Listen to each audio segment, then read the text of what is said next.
Welcome back, everyone, to another episode of the Richie Hicks Jr. Sports Podcast. I am your host, Richie.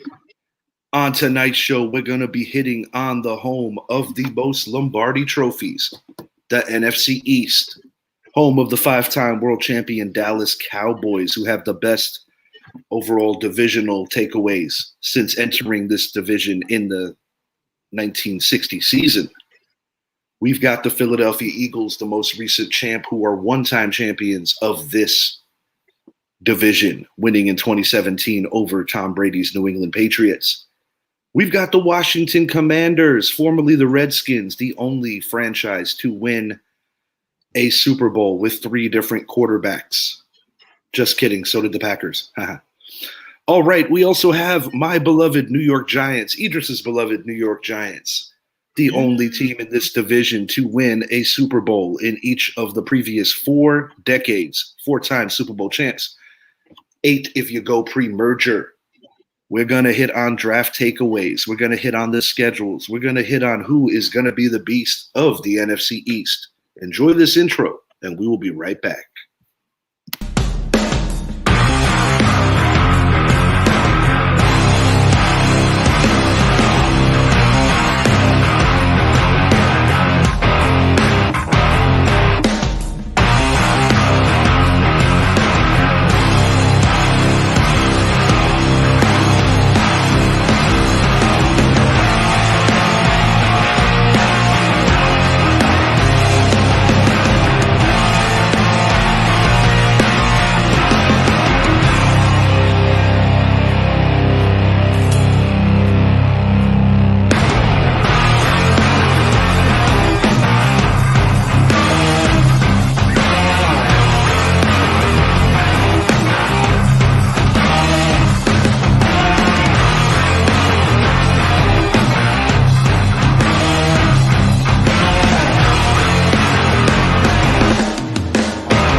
All right, we are back. Richie Hicks Jr. Sports Podcast here on YouTube. With me today, window to my guy, Mr. Idris Salam, a.k.a. Bosco from the Bronx. Yo, what up, y'all? How you doing, Idris? Good to have you back here. We're going to talk about our team and our 3 enemies. Window 3, Mr. Mike Zappi, San Antonio, Texas. What's going on, gentlemen? Dallas Cowboy enthusiast, to say it minimally. To say it maximally, Brett is attempting to troll Mr. Zappi here with coming in these streets looking like Cotton Eye Joe, the Marlboro Man. I don't know how I feel about this hat. Nonetheless, Brett brings it. Brett Bandick, Winter Haven, Florida, Patriot superfan. And a man who is attempting to be a thorn in the side of Mr. Zappi this evening. I can see it. Recently, Zappi played that role in the AFC East show. But Brett didn't have as many explosions as he did on the East show 2 years ago. I think that schedule just kind of humbled him down, or maybe just brought him a little bit of realism. I know he's going to be coming for my G-men because there are a lot of question marks surrounding my team as well. For those of you who have never watched a division preview before, we start from the bottom and go on up. And you can't really go any lower than the Washington Commanders last year, and that's where we're going to start. 4-13 in 2023. We got some key offseason additions. Head coach Dan Quinn, running back Austin Eckler, linebacker Bobby Wagner, potentially a future Hall of Famer, quarterback Marcus Mariota, tight end Zach Ertz, defensive end former Cowboy Dante Fowler Jr. Gonna let the audience read some of these. Dorrance Armstrong, 3-year deal. I believe it's 45 total deal worth. Brandon McManus, former Bronco and Giant kicker. Key offseason losses. We got long snapper Tyler Ott. He's now a Raven. They lost the center in Michael Detter. Key free agency losses. Cameron Curl is a Ram. Antonio Gibson joins Brett's Patriots. Jacoby Brissett also joins Brett's Patriots again. Quarterback Sam Hall, Seahawks via the trade. Kendall Fuller is a Dolphin. Wide receiver Curtis Samuel is now a Buffalo Bill. And as you can see via the draft, in my opinion, taking the most talented of the bunch in Mr. Jaden Daniels. Cornerback Mike Sanristel out of Michigan. Tight end Ben Sinnott. Tackle guard Brandon Coleman, a very versatile player at Texan Christian University. Wide receiver Luke McCaffrey. Linebacker Jordan McGee out of Temple. All right. I'm going to start with the most opinionated person on our panel that had a lot to say about the Commanders. All fair. Start with you with this team, Zappy. Dan Quinn, you're very familiar with him being a Dallas Cowboy fan. Do you think he has enough right now on this roster to turn things around quickly?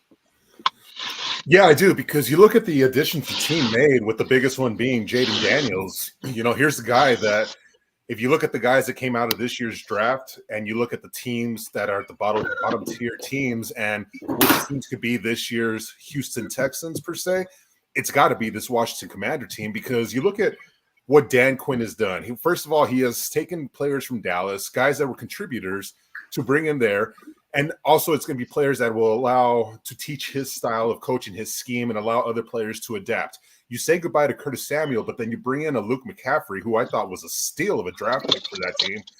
And, losing Antonio Gibson, I don't really think is a big loss.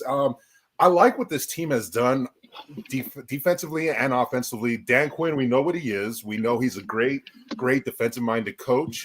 We know that he's coached before. He's led the Atlanta Falcons to the Super Bowl. And really, when I look at the direction of the Commanders, I mean, the change started as soon as Daniel Snyder sold the team. And then they brought in Magic Johnson and company. And now they have an ownership group that knows what they're doing, a competent ownership group. And then you go out there, you get your quarterback of the future in Jaden Daniels, who I still think is better than Caleb Williams. But, time will tell. We might be wrong. But all in all, I think this Washington Commander team is very possibly could be one of those teams that sneak into that final playoff spot. When I look at their schedule, it's not all that bad. Yes, we do play the AFC North, but this Commander team has the luxury of having some of those tough games at home. And I really do think this team is going to have a nice turnaround.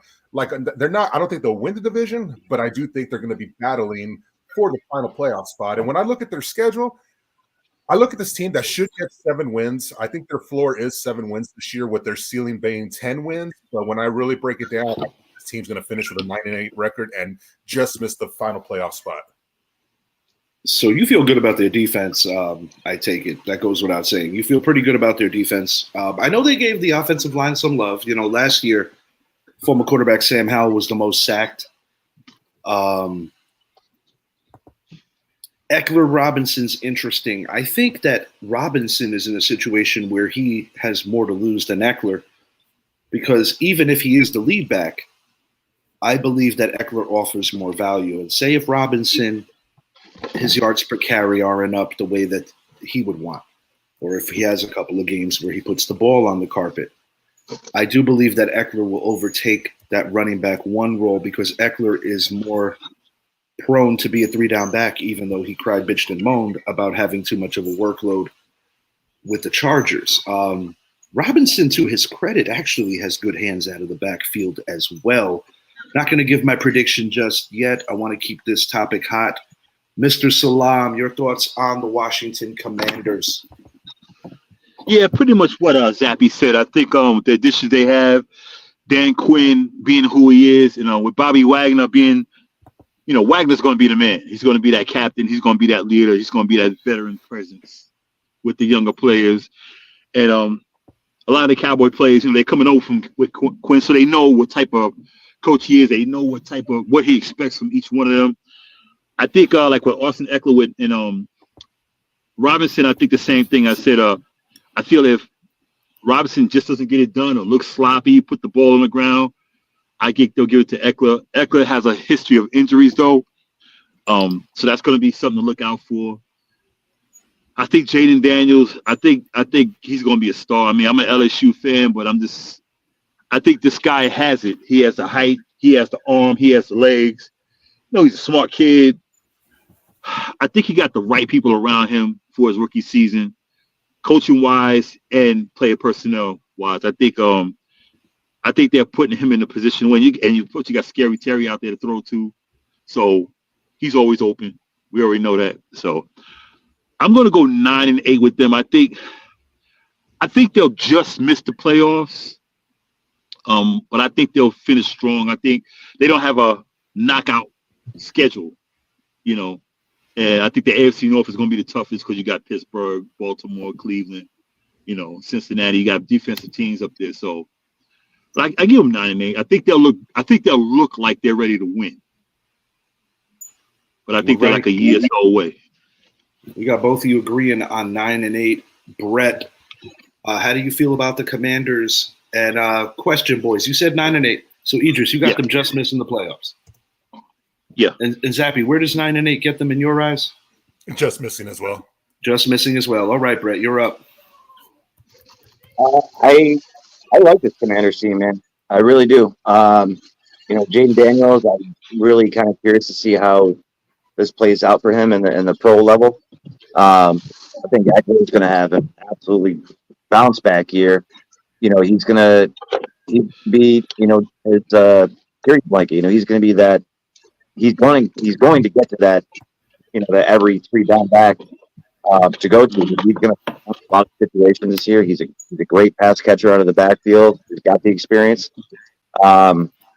But Scary Terry, he's another dude that's going to have a great year in my opinion.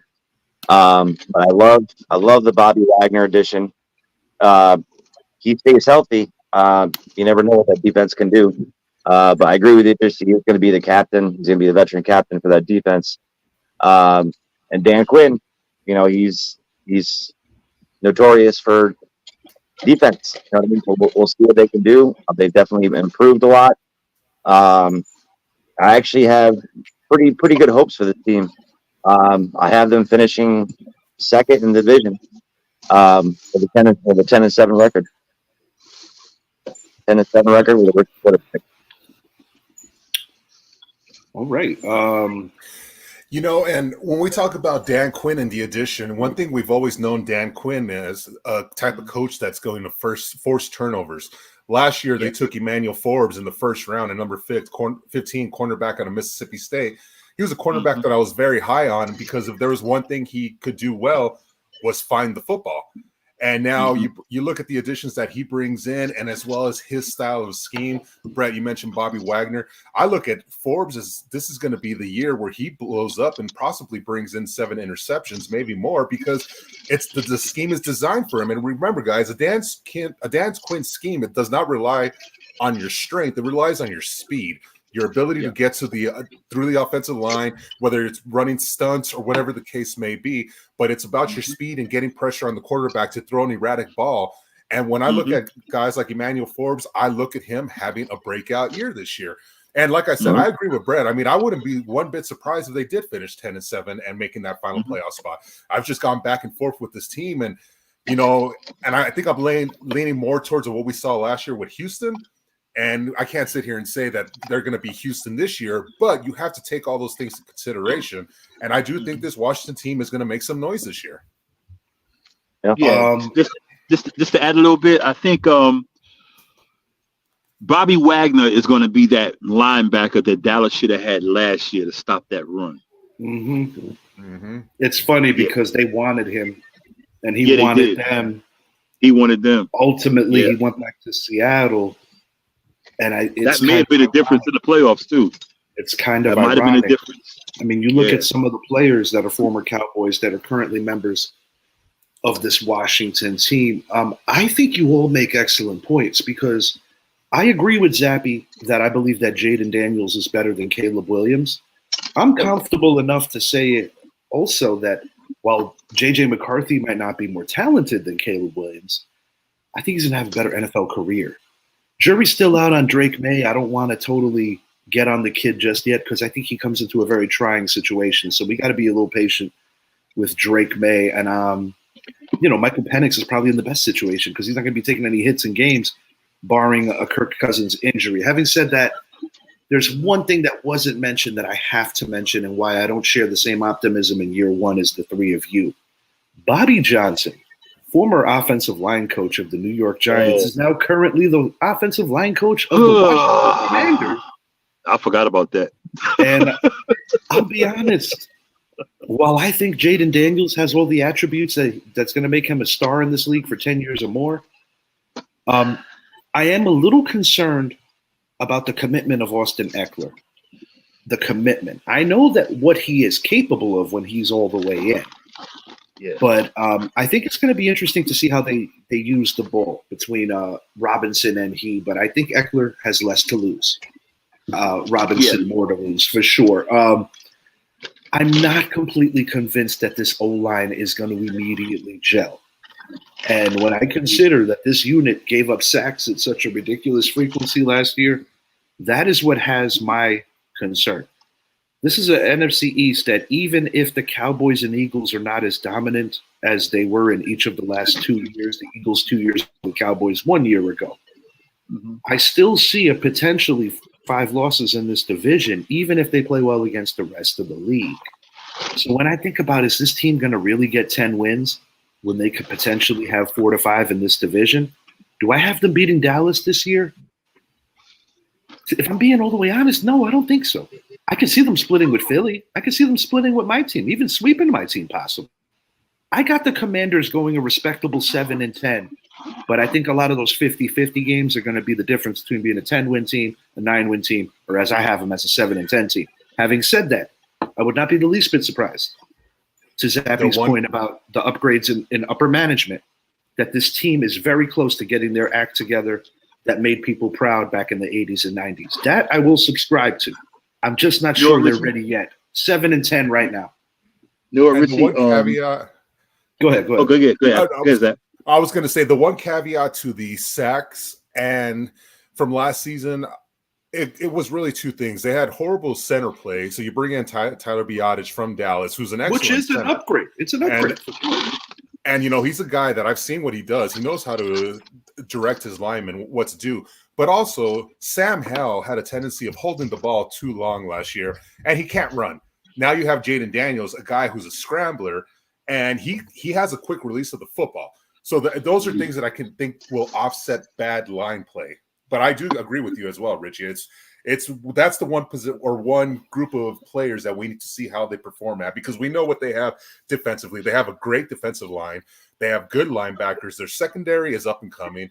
We know what they have in the receiver core. We know what they have in the running backs. We know what they have in quarterback, but it's going to come down to that offensive line play. And that may be the difference between them finishing 7-10 or 10-7 this year. The one undeniable fact that we all got to deal with, sorry for interrupting you, is that we play the AFC North. So no matter who you root for in this division, those are all going to be trying matchups for everybody in the East. So let's just say if my prophecy is right and they lose 4 games in this division, if you lose 3 out of 4 to AFC North, you better be perfect against everybody else. And I'm just not sure that this young Washington team, young because they're led by a very young man in Jaden Daniels, is going to be up for all that task. I still like them in the big picture. I think they're doing great personnel-wise, but it's going to take time. 7-10. I'm gonna change mine to like an 8-9. Because I forgot about OG Bobby Johnson. He's oh my goodness. He's the worst, man. Yeah, he's. I can't say he's the worst, but he's. Oh, he's pretty damn bad. He's pretty bad. Say what you want, and I'm going to say something else. Yeah. I love how you managed to drop a reasonable doubt Jay-Z reference on our NFC East show. Hey, that was awesome. You know me. I'm the hip hop. I'm the OG of the hip hop. You're well aware. You were there for the birth of it. Richie says 7-10. Zappy one more time. You said 9-8. Idris goes 8-9. Bretsky has the best record of the bunch prediction wise at 10-7. We're gonna move it along to a team that I care about just a little. The New York Football Giants finishing 6-11 last year. Key offseason additions: defensive end Spider-Man Brian Burns via the trade. Offensive guard John Runyon Jr. Offensive guard tackle swingman Jermaine Illuminor. Running back Devin Singletary. Quarterback Drew Lock. Offensive guard Greg Van Rotten, who's actually going to be getting action everywhere depending on injuries. Safety linebacker Isaiah Simmons and wide receiver Isaiah Hodgins, both signed. Defensive coordinator is now Shane Bowen, replacing Wink Martindale. We have Carmen Bricillo, the former offensive line coach of the Las Vegas Raiders. Key losses, X-Man is a Packer. This guy who used to wear 26 currently plays with the Eagles. Adoree Jackson, too. Yeah, Dory Jackson's God. Sterling Shepard is a Buccaneer. Wide receiver Paris Campbell is a Philadelphia Eagle. I forgot he was on our team last year. Just kidding. Yeah. Brent Bredeson is a Buck. Defensive coordinator Wink Martindale, as I mentioned, is now over in Michigan. Quarterback Tyrod Taylor, this is actually an important loss, goes across the locker room. He's now a Jet. Via the draft, Malik Neighbors, the stud out of LSU. Safety Tyler Nubin out of Minnesota. Drew Phillips out of Kentucky. Tight end Theo Johnson out of Penn State, and running back Tyrone Tracy, the former Boilermaker. All right. This is a team that, it goes without saying, that is going to have to essentially find a new identity on offense, because for a long amount of time, this was an offense that specifically ran through a man who wore number 26. Scattered results on the offensive line play. 2022, I thought they were adequate. 2023 was an utter nightmare. We lost Andrew Thomas for most of the season. Daniel Jones tore his knee in Vegas. Tyrod Taylor got concussed and also had a rib injury during the year. Tommy DeVito got his 15 minutes of fame on Monday Night Football in a dramatic victory over the Green Bay Packers. So obviously, it's not really much of a secret. This is a prove-it year for Daniel Jones, not just for the Giants organization, but if he could be viewed as a starter anywhere in this league. Because even if he performs well, it's not a guarantee that the Giants are going to continue to pay him. But with the blow-up in quarterback contracts right now, in the event that Daniel Jones does shock everyone and ball out, he's not making nearly as much when you look at the market value of some of the other dudes that got paid. You have a Trevor Lawrence in Jacksonville who has comparable numbers to Daniel Jones, who really, really got paid. So there's a lot of ways to look at it. I, for one, am over making excuses for my quarterback. We all know the story. A lot of coaching turnover, a lot of injuries around him. We're well aware. Joe Shane did a responsible job on day one of free agency. He got him offensive linemen who'd stay on the field in Illuminor, in John Runyon Jr. He goes out and gets a guy that's very familiar, similar to Illuminor, with Bricillo's offensive blocking schemes. Yeah, we lose number 26. Not going to name him. I refuse. However, we replace him with a number 26, Devin Singletary. No, he's not Saquon Barkley. However, I do believe that this is a guy who does his job to the best of his ability. And with the volume this year, he's a guy that should be near the 1,000-yard rushing plateau. Defensively, this team did a nice job getting Brian Burns. You have all-pro Dexter Lawrence in the middle. You have Brian Burns opposite of Kayvon Thibodeau. What I enjoy about this trio is that you cannot really put too much emphasis on double-teaming any of the three. I believe that Brian Burns, who is already a bona fide sack artist who played for a poor Carolina team, he is the alpha of those two. Kayvon is going to ascend, but Burns is the alpha out of those two, and I think he's going to have a huge impact on Kayvon's development. Bobby Okereke in the middle did a very good job, as did Micah McFadden. If there's a true weakness on this team outside of just praying that we stay healthy, it's the secondary. Deontay Banks had a very good rookie campaign. But, you lose X-Men. That's a guy that played every down last year. I like the Drew Phillips pickup. I like the Tyler Nubin pickup. I don't think that this schedule is nearly as horrendous as last year. But having said that, it's still not easy because we play the best division in football. I've got the Giants going a respectable 7-10. They will have the same record as the Washington Commanders. I got the Giants finishing third in this division because of a better divisional record than the Commanders will have.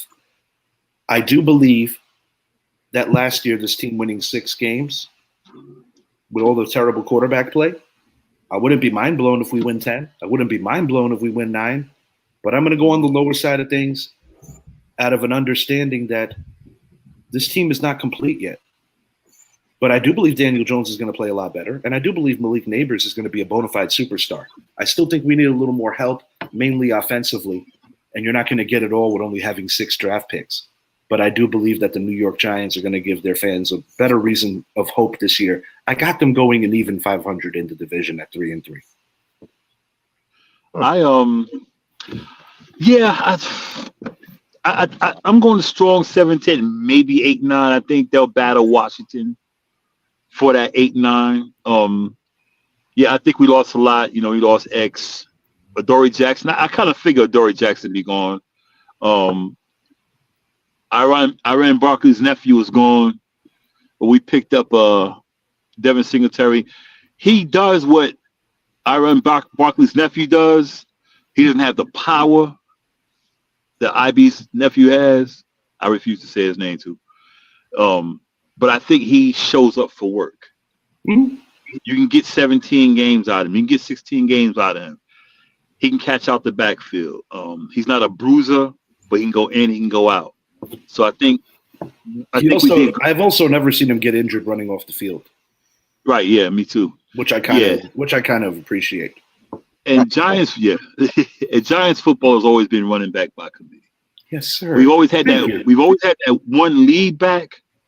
Like we had Brandon Jacobs, we had OJ Anderson. But our best years, we was running back by committee. Even with Brandon Jacobs, we had 2 running backs. Earth, wind, and fire. Yes. You had thunder and lightning. Thunder, right. You had Rodney Hampton back in the day, backing up OJ. About OJ, yeah. See, we always had that. So I think that's going to help. And I think the last time we saw Daniel Jones to have a make or break career, we went to the playoffs. So I look at the schedule. Sorry to interrupt you. I look at the schedule. Yeah. Cleveland's going to be a tough task week 3. But if there was ever a time to catch them, it's when Nick Chubb isn't going to be in uniform. Right. And it's when the weather's warm. We got Dallas at home. We're going to talk about them in just a moment. Mm-hmm. But I will say this. I don't think it's out of the realm of possibility that this team's 500 or possibly 3-1 after 4. They have to have a good September to have a chance to outdo what most experts are saying, 5 to 7 wins. But, this is a very fickle league. The difference between winning 10 games and winning 7 games sometimes could be a handful of plays. I do think the Giants are going to be competitive this year, and I think they're going to be a better team this year than they were last year. That much I will say. Yeah, and I think in the division, I think we can split. Dallas is always going to be a tough one. So, I mean, Dallas might sweep us, because Dallas is Dallas. I think we can get one from Philly. I'm pretty sure we can get no matter what happens with us, we always get one from Washington, no matter how good they are. We always get one out from Washington.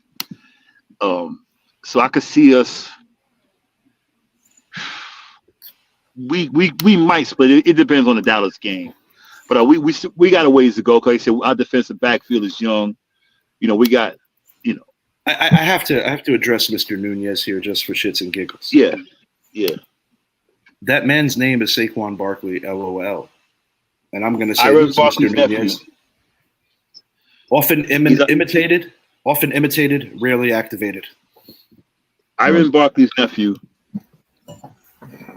That's Iron Barkley. A new guy. Someone else plays, but he's not a Giant anymore. Yeah, they paid a lot. Those guys. Yeah, he did a lot for us, but he didn't do enough. He couldn't stay on the field. So I'm gonna go 7-10, maybe 8-9. I think they'll battle Washington, and I think it'll be between one of them, maybe 8-9. But we still got a ways to go. I think the magic number in the NFC for the final wild card at minimum is 9 games. Last year, 9 wasn't enough. If you were shooting for a wild card, it was enough in the NFC South. Mr. Zappi, Mr. Bandic, your thoughts on Idris and our team. What do you think? Go ahead, Brett. I'm. I mean, Rich, I'm actually surprised you said 7-10. Me too. I'm going to say 8-9. I agree with you guys. I think they finished last in the division. 8-9. Danny Dimes. I just don't trust him yet. I haven't seen enough of him, for me to gain that trust with him. What's he getting paid? 40 mil, something like that. 40. What's he getting paid? Yeah. Yeah. I mean, for a guy that's won you one playoff game, has a history of injuries. Yes, you hit that he had, the coaching changes, offensive coordinator, all that stuff, and it sucks. He's kind of put in a shitty situation. It's not his fault. The guy can only do so much. You know what I mean? But I haven't seen enough of him to really put that faith in him to, make this team run. You have a veteran running back in Singletary. He's a guy that's only going to, carry you so far. I really like your neighbor's draft pick. I think that guy is going to blow up. He's going to be a superstar. 100% agree with you guys on that. It's just the division you play in. Like you said, you already hit the AFC North. There's too many question marks for me, to put this team in a second or third place in this division. So I'm gonna run with last place, 8 and 9. It's Danny Dimes, man. You hit that. You got to change your way of winning. You got to change the way how you're running the system, and it all starts with a QB. So it really depends on what Danny Dimes does and what he's capable of. So I really hope the guys, I hope he's healthy. I hope he stands upright. I hope you guys protect him. And we finally get to see that white cheetah, back in full form. So, we'll see how he pans out, but it's just my trust is really shaken with that man. I really don't know how it's going to pan out. All right, Mr. Zappi, you're up. All right. Last year going into the season, I said this team, looking at their schedule, they would start the year off 2-8, 1-9. They started the year off 2-8, and we know how they finished the season. This year, looking at their schedule, it is no different. I'm sorry, their schedule is brutal. You look at the way the schedule starts, you look at the way the schedule finishes. I only see 2 wins in the first 10 weeks, and I only see 2 wins in the last 8 weeks. This team right now, to me, is a dumpster fire. I'm sorry to say it, but when I look at what Joe Schoen has done to this organization, and we're watching it live on Hard Knocks, I think he is not a competent owner, and I think he is ruining this team personally. And it starts off with Saquon Barkley. Yes, he was hurt, but that is also credited to bad offensive line play. And, that's been one of the things that's been hindering this team for a while now. Saquon, he's gone. He's now an Eagle. That's a plus for Saquon and the Eagles. And then when I look at what this team has, yes, they have the best defensive line in the NFC East with Dexter Lawrence, with Brian Burns, and Kayvon Thibodeau. But you still have a lot of weakness in the secondary. The linebackers are okay. And then I look at them offensively. Again, offensive line play, I don't trust it. You have one guy coming off an injury. One guy still trying to find himself. You did have 2 additions. You did bring over the offensive line coach from the Raiders. But to me, you still have Daniel Jones back there, and I don't think he's an answer, especially now when you don't have Saquon to be that safety blanket, because teams do not need to scheme against Devin Singletary. They have to scheme against Saquon Barkley. So those are the things I look at. And when I look at this Giants team, I see them being a team that's going to be a top 3 pick in the NFL draft this coming year, or next year, should I say. I don't like anything about them right now. I think Joe Schoen is the biggest problem for this team, followed by Daniel Jones. Daniel Jones looks lost all the time. Yes, he's had plays that he's made in training camp, but a lot of that is credited to Malik Neighbors and the type of athlete he is.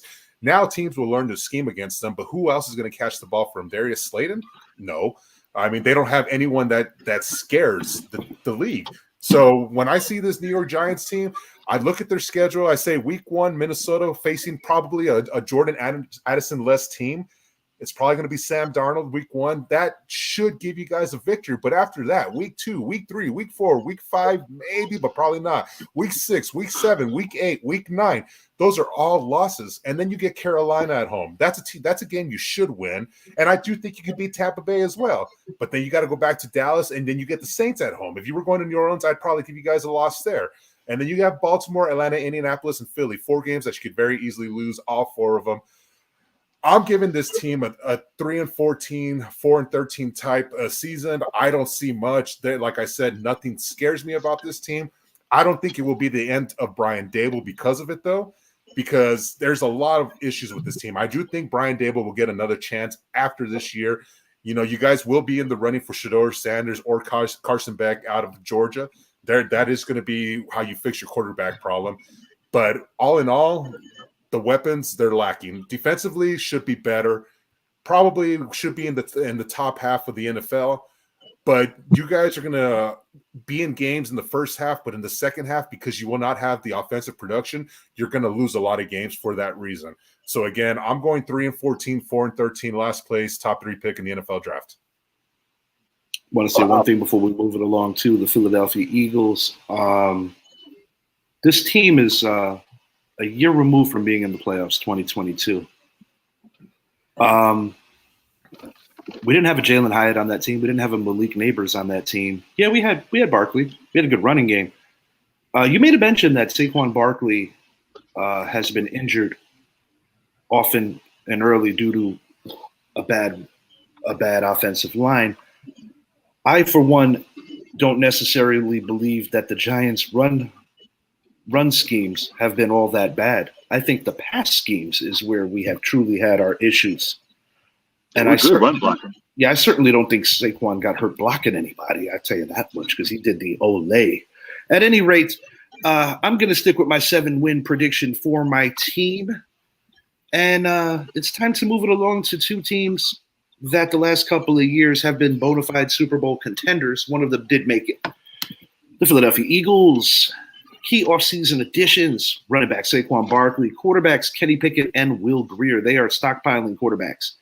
Linebacker Devin White, cornerback and safety C.J. Gardner-Johnson, defensive end Bryce Huff. That is a really good pickup. Wide receiver Devontae Parker from New England Patriot Miami Dolphins fame, defensive end Brandon Graham, cornerback Avonte Maddox, one of the true fan favorites over there. Guard Matt Hennessy. Offensive coordinator Kellen Moore is on board now. Linebacker Zach Bond. Key offseason losses: Kevin Byard is now a Bear. He got paid rather well. Tackle Jack Driscoll going to Miami. Marcus Mariota, the NFL journeyman at this juncture, is a Commander. Good backup, by the way. Linebacker Nicholas Morrow is a Buffalo Bill. Sua Opita is a Buccaneer. Hassan Reddick traded to the Jets. Running back DeAndre Swift in Chicago. He got paid decently as well. All the running backs got paid decently because of Saquon. Quez Watkins is a Steeler. Jason Kelsey is hanging out, relaxing, enjoying his retirement. Via the draft, in my opinion, the best corner in this draft, Kenyon Mitchell out of Toledo. Cornerback Cooper DeJean out of Iowa. They won twice there. This says a lot about what they thought about their secondary last year. Hunt out of Houston Christian. They got Will Shipley, one of the better running backs in a not great running back class. Trevor Keegan out of Michigan. Wide receiver Johnny Wilson, one of my overall favorite college players. He has Plexico Burress instincts. Dylan McMahon, I'm talking about on the field. North Carolina State, a center. Ultimately, the plan is that he will replace Kelsey in time if they are not happy with who they have ahead of him now. All right, the Eagles. A year removed from being in the Super Bowl. Last year, a disappointing finish after the 49er game and Big Dom getting kicked out of the world of football. They just really had a terrible downfall. You add a Saquon Barkley. Yes, you lose Jason Kelsey, but this is a team that just always manages to continue to filter in talent underneath the watchful eyes of Howie Roseman. I don't necessarily think they are going to be a 13-win team or a 12-win team, but I think they are comfortably going to win 11 games, lose only 6, and win the NFC East by at least a 2-game margin. I only have them losing 1 game in the division, possibly 2, but more than likely 4-2, 5-1 in the division. I like that they addressed their cornerback situation. Last year was lackluster. They won out and did better. Hassan Reddick, Zappy said it on our last show, on the way down, they replace him with a guy who's on the way up. I like that too. I do believe that they are a little thin on the interior. Philly has been for a while. They upgraded in terms of depth at the wide receiver position. The wide receiver position, they most definitely upgraded in terms of backup value. They have decent guys that are starters on other teams, but the combination of Devontae Smith, A.J. Brown is a top 3, top 4 combo in the league. then I got to say it. They got a pretty damn good receivers coach. Nick Sirianni, it's a big year for him because this is an organization that was not afraid to move on from Super Bowl winner Doug Peterson. So believe me, Nick Sirianni's not safe if the Eagles don't capitalize on what a lot of people feel should be a division crown.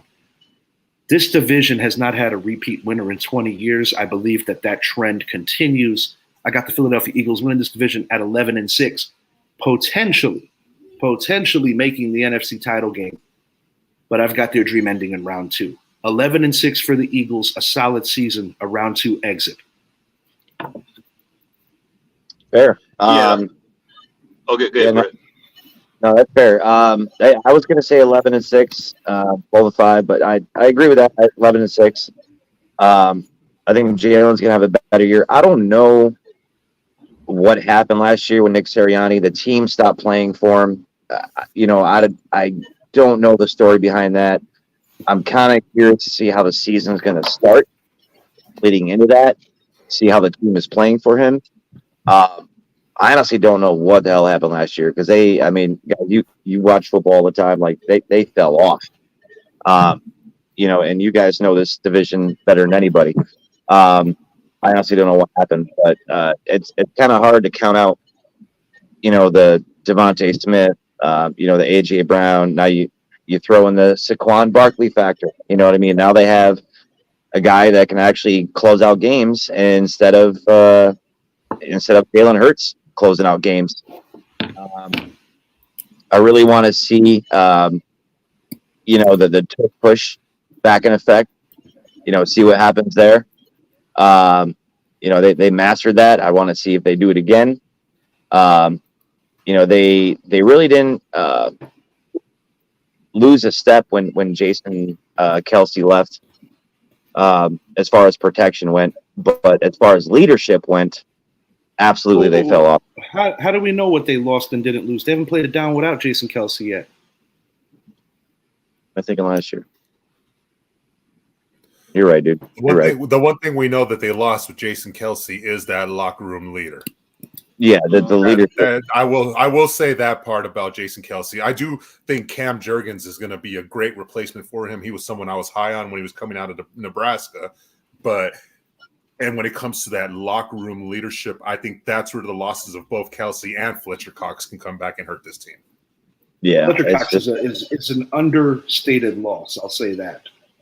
Yeah, I still haven't 11 wins, but Rich, I agree with you. I think they're a second round exit.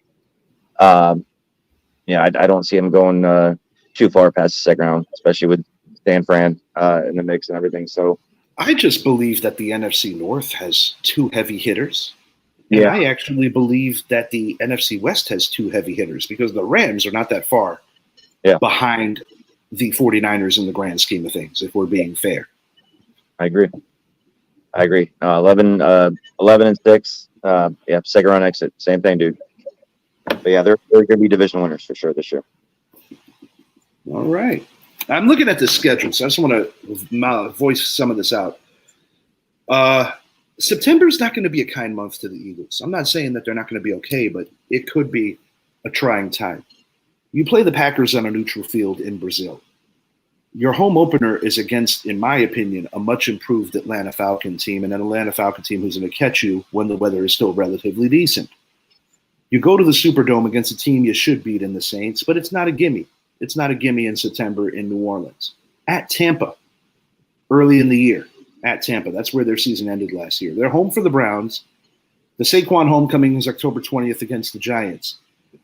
You got a game in Cincinnati against those boys. And by October, the Bengals are usually already, past their traditional slow start. The 2 games against the Cowboys, regardless of venue, are going to be difficult. I think the Commanders are much improved. Those games are going to be difficult. They're at the Rams. They're at the Ravens. Steelers at home. I got news for you. I'm almost going to retread and go 10-7 on them. I am going to go 10-7 on them. I'm retreading. I'm going 10-7 for the Eagles. They're still going to win the division, though. Well, I was going 10-7 anyway, and not because I don't like them.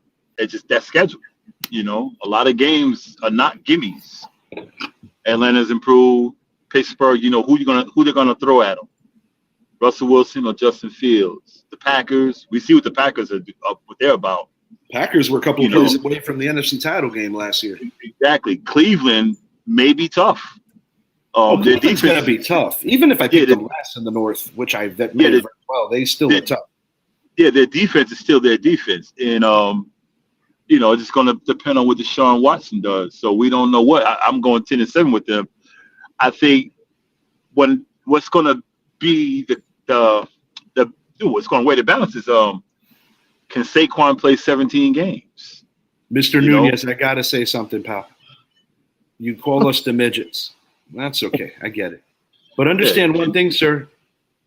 If a midget stood next to your Lombardi case, if they were to be erect, the midget would be taller. Definitely. Easily. Getting back to it. Yeah. So, like that, love you, Daniel. I ran Barkley's nephew, can he stay healthy? Can he stay healthy? That's the thing, The way you beat Philly is make him throw the ball. Because, Jalen Hurts can throw. He got Swift out. He got, what's the name out? Yeah, he got good receivers, but I don't know. I'm going 10-7. I think they'll split with Washington. Washington usually plays them tough. They should sweep the Giants, but I think the Giants might get one. We might get lucky and grab one. Playing against weird. Dallas. Week 18, if they got it sewed up, that's the thing. Will they have it sewed up? Yeah, and Dallas. It really depends. Yeah, and with Dallas is Dallas, man. And Zeke may not be who Zeke was. But the one thing he brings is that power and that blocking. That blocking is invaluable. Yeah, well, we'll talk about Dallas in it, but Dallas is Dallas. As much as I don't like them, Dallas is still Dallas, and they got a lot to bring to the table. So I'm saying 10-7. Early exit, second round, depending on where they get. If they win a division, I'll be honest with you, I don't even count them. I don't have them pick them. Didn't pick them to win the division myself. We're going to talk about the team I got to win the division.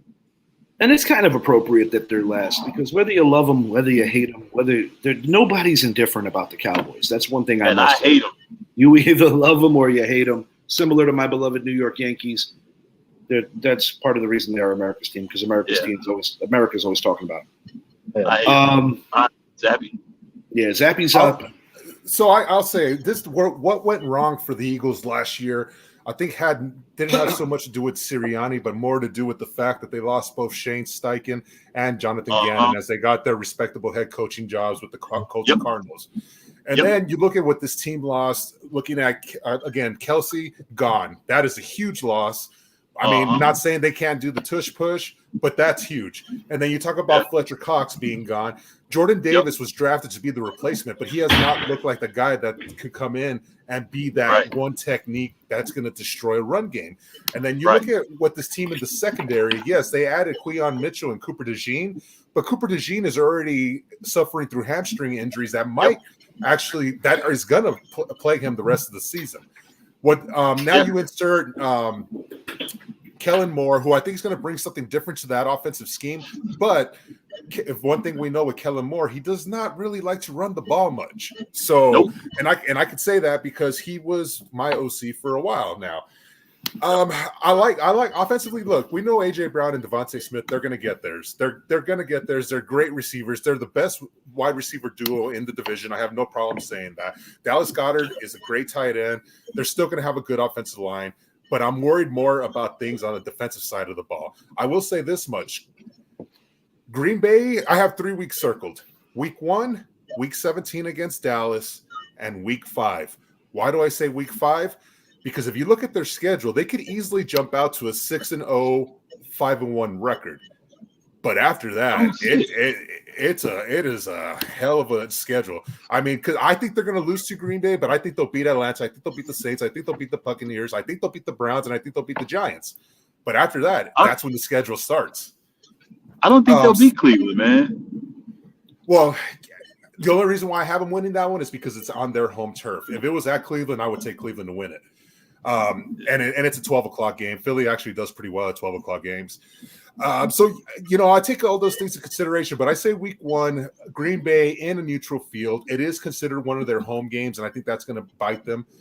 So I think they'll lose that game. But when I look at that second half of the schedule, after having an early bye week, week 5, that's stuff that is hard to overcome. Right. It's going to be hard. It's going to be hard for 26 to play all those games with that early of a bye. And I'm not even trying to be facetious. I'm being honest about it. Something, Zappy?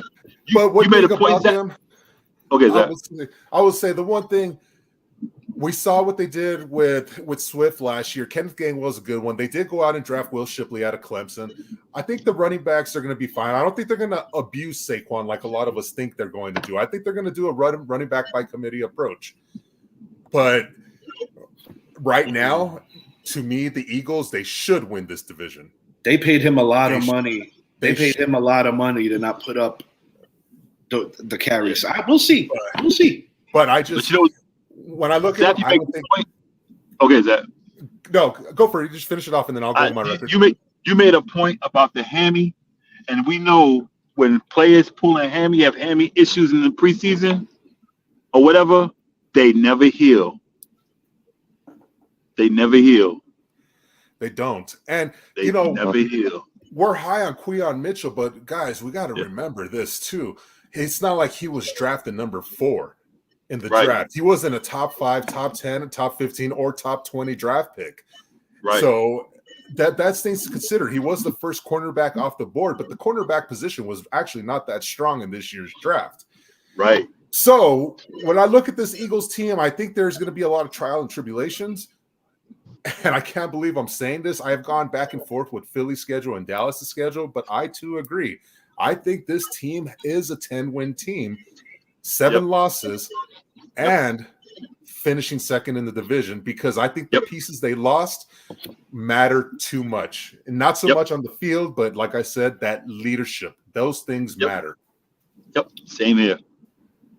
Dallas Cowboys, week 1 at the Browns. Going to let the viewers read who these guys are playing, and then I'm going to pitch it over to their offseason additions and subtractions. Zappy, you can start it and you can end it, and then I'm going to let some of the guys get on this. Well, Dallas is a very interesting one because people want to say, oh, well, Dallas lost this player, that player, this player, that player. Yes, we did lose Tyron Smith, 7-time All-Pro, I believe, future Hall of Famer. But if you really look at him the last 4 or 5 seasons, he hasn't really played much. So we really didn't lose anything at left tackle. You insert Tyler Guyton, a guy who at camp, he has more than looked the part. We drafted Tyler Smith a couple years ago. He was a guy that I was really high on, and he has become one of the top left guards in football. Tyler Guyton already looks like he's going to be a great left tackle in football because I see what he's doing to Micah Parsons. I see what he's doing to DeMarcus Lawrence, and I'm like, oh, did Will McClay hit the lottery again? And that's what Will McClay does when it comes to first-round offensive linemen. Then we lost Tyler Biotic, but you had Cooper Beebe fall to you at number 73, which was a steal of a pick. And he's a guy that's going to come right in and start for this team. And then, of course, we said goodbye to Michael Gallup, but Jalen Tolbert was already up and coming, and this is the year where he's supposed to blow up. We still have CeeDee Lamb, the best receiver in the division. Yes, I said the best receiver, not the best duo. We still have Jake Ferguson, who, in my opinion, is the best tight end in the division. We still have the best right guard in the division. My only question mark offensively is our right tackle in Terrence Steele. And then when I take it to the defensive side of the ball, we lost Dante Fowler, Dorrance Armstrong. We lost guys that were just contributors. Now, when you look at this team, you have to also remember we didn't do much in free agency, but we do have guys like Demarion Overshawn that's coming back off of a torn ACL, a guy who last year in the preseason was looking like the guy that most people think he's going to be, a great linebacker. Then you talk about Trayvon Diggs. As soon as he went down, that's when the defense really, truly went down, and that was clear going into that game against Arizona. He tears his ACL. The defensive scheme was off. He was that locker room leader. It hurt Dallas. He's back. It allows Deron Bland now to move over to the number 2 position and Jordan Lewis back to his spot as a slot cornerback. This Dallas team didn't really lose anything. They're still going to be a very good competitive team, and they had the number 2 player in MVP voting last year in Dak Prescott. This is a guy that is out. He doesn't really have to prove anything because he knows he's going to get paid, whether it's with Dallas for 57.5 to 60 or it's with someone else for 65. He knows he's getting his money no matter what happens this year. So whenever you think about a quarterback like that, he's going to play this year relaxed. He's not going to force the issue. Royce Freeman was just a camp body. He's not even making the roster. But one of the big additions I like, and not because he's going to go out there and rush for 1,000 yards, but because of the fact that he's going to be able to come in and pick up that weak side linebacker blitz. He's going to be able to guy that can get you those dirty yards on 3rd and 1, 4th and 1, 3rd and goal, 4th and goal. That being Ezekiel Elliott. This Dallas team is going to be right there at the end. Look, I circled Week 17, Philly and Dallas. That is a game that I truly believe is going to be the division, and I truly believe Dallas will go into Philadelphia and steal that one. I have Dallas. I was going 10-7. I was going 9-8, but I really have analyzed every team. You know, I think we were all high on Houston early on, but I think Houston takes a step back. I think Pittsburgh is still going to be trying to find themselves. Playing Cleveland Week 1 without Nick Chubb likely is going to be something that benefits Dallas because Deshaun Watson, when you're paid that much, you shouldn't be rated the number 24 ranked quarterback in the NFL. You shouldn't. Exactly. And that's what worries me about the Browns is Deshaun Watson. Defensively, they're going to be good, but they did suffer Zadarius Smith injury today. Probably might be out for the season. We're still waiting on the report for that, but he was carted off the field today. The games that matter to Dallas is going to be that Detroit game. That might be the difference between Dallas getting a bye week. I'm sorry, not a bye week, but a 2 seed or getting a 3 or 4 seed. I have this team finishing 11-6, and I think they're going to do something that hasn't been done in 20 years, and that's go back-to-back in this division. 11-6, division champs. Like I said, whenever you're playing a quarterback that knows he has nothing to lose, he knows he's going to get paid no matter what, that is scary. That is a very scary thing for NFL teams to have to face. You know what, Zappy? Everything you said, that's why I got 11-6 with Dallas, maybe 12-5. It depends on how they get off the start. I think with their defense, Dan Quinn, and we saw what the problem with the defense. They didn't have that man in the middle to stop that running back from boom hitting him in the chest. But now they don't have that type of pressure the defense had last year. Like, okay, we expect the defense to win. And like you said about Dak Prescott, he knows he's going to get his money. And plus, that's why you bring in Eric Hendricks. And he's been a guy that's played under Mike Zimmer. He's a guy that knows how to stop the run. That addition right there is a huge addition for Dallas. Exactly. And with Dak, like you said, he's going to get his money regardless. Who knows if he be with Dallas again? But however, he's going to play his game because he's like, okay, if I'm not going to be in Dallas, I need to show these guys I can still ball. So he's not going to fall off. And like you said with Zeke, I always felt when Zeke left, it was a bad decision because Zeke was that running back. He might have got ran over in San Francisco, but he's that running back who's going to slow up that linebacker blitz or whoever's coming off the edge. When you need that 1 yard, you're going to give it to Zeke. You couldn't do it with Pollard. CeeDee Lamb, you call CeeDee Lamb the best receiver in the conference. I mean, in the division. I'm going further than that. I'm calling the best receiver in the conference, and probably top 2 in the league. I can't stand. I'm going CD over Hill because Hill. I'm going CD over Hill, man. Yeah, Hill got the speed and everything, but I'm going CD over Hill, man. And I can't stand the Cowboys. But I'm going CD over Hill. I just got more faith in CD. I got this team. All right. At Browns, I got a loss there. This is a rebuilt offensive line that's going up against a top 10, possibly a top 5 defense in the Cleveland Browns. I don't got them winning week 1 in the dog pound. They'll beat the Saints. Week 3 versus the Ravens, 1-2. Week 4 at the Giants. Okay, I'll give you that win. If we're as bad as I think they'll destroy the Raiders. At the Steelers, the Raiders or the Ravens? The Ravens. At the Steelers, Sunday Night Football, I don't feel too great about that. You got a bye week.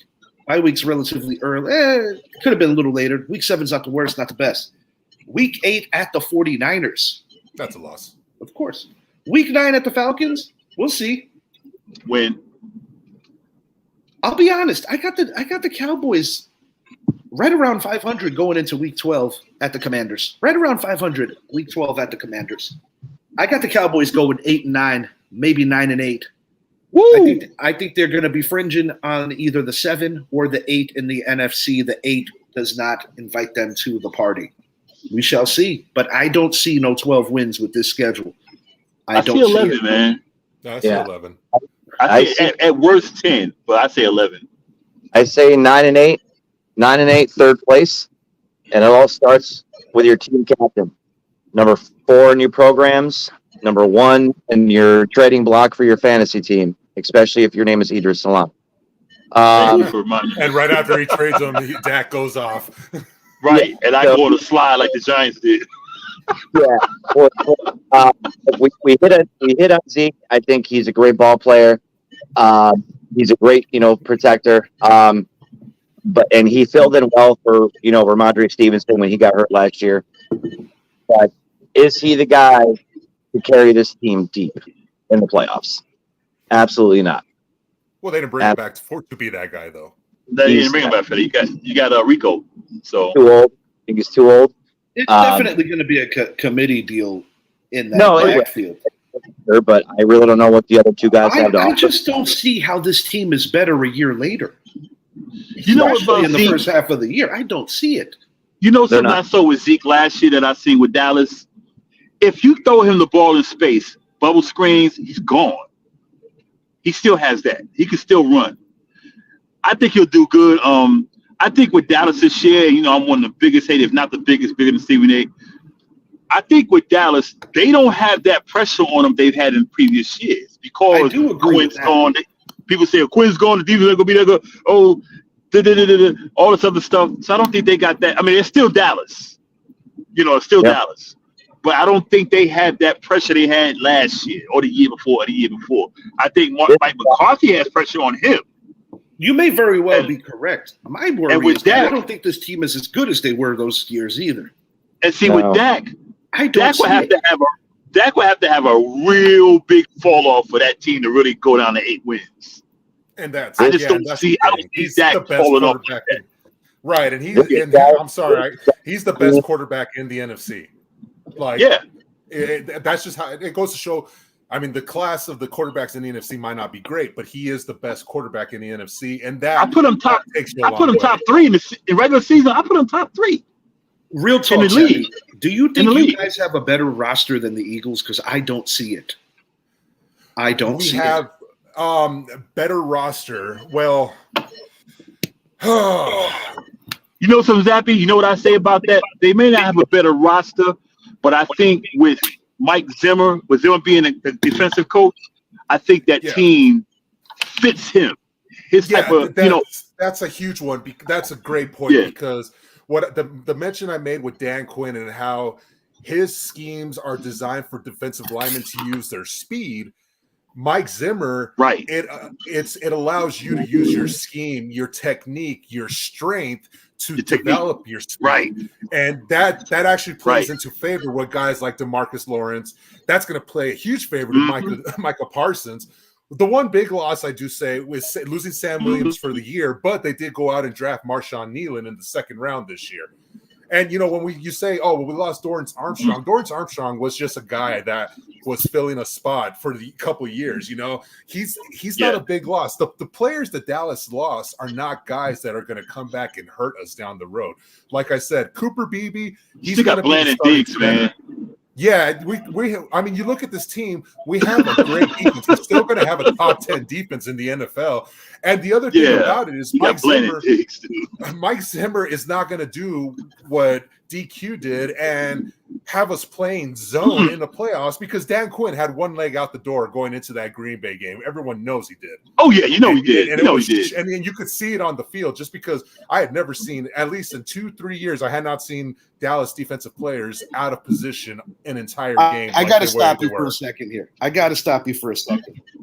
noticed that everybody talks about Dak Prescott showed up for that game. I feel that Dak Prescott filled his stat sheet in essentially what was a game that was somewhat out of reach already. No one said. No, I don't think he showed up for that game. I don't think he showed up. We could talk about the interceptions in that game. We could talk about Aaron Jones had a hell of a day. We know this. I'm not going to completely disagree with Zappy about Dan Quinn with the 1 foot out the door thing. Dak Prescott did not have a very good game. I'm not Well, worried. one thing about that, though, is when your team is down critical 20-0 that quick, it takes your whole offensive scheme and you just throw it out the window. No question. That's one thing. But you know the difference between Mike Zimmer and Dan Quinn, and this goes back to when Dan Quinn was in Atlanta. Mike Zimmer will adjust. Dan Quinn will sit in his same thing. He has a similar stubbornness to Wink Martindale, our former. He will sit. Mike Zimmer's gonna adjust. I got to get you in on this here, Brett. What is your prediction for this Cowboys season, all in all? And is this Dak Prescott's last year? Because real quick, I want to say this quickly. Dak here, unless if it produces a Super Bowl, there is absolutely no way I could see this organization prioritizing him, given the quarterback paydays, over Parsons and over Lamb. One of them has to go, and it's going to be Dak, whether it's fair or not. What Dallas is going to sell to Dak and trying to sell to him is, with being the quarterback of the Dallas Cowboys, there's two things. One, no state tax. But secondly, your endorsements go out the window if you don't have that star on your helmet. And you look at the amount of money Dak has made from just his endorsement deals because he's the quarterback of the Dallas Cowboys. That's where Jerry Jones is going to try to sell him to sign that 55. I think 57.5 gets it done. I don't think it's going to be 60 with Dallas, but if it is with someone else, it's going to be 65. No question about it. Someone's going to overpay for him. But it's the priority is Lamb, Parsons, then Dak. However, the priority, I mean, I know what it was like the years after Troy Aikman, before Tony Romo, and those were dreadful.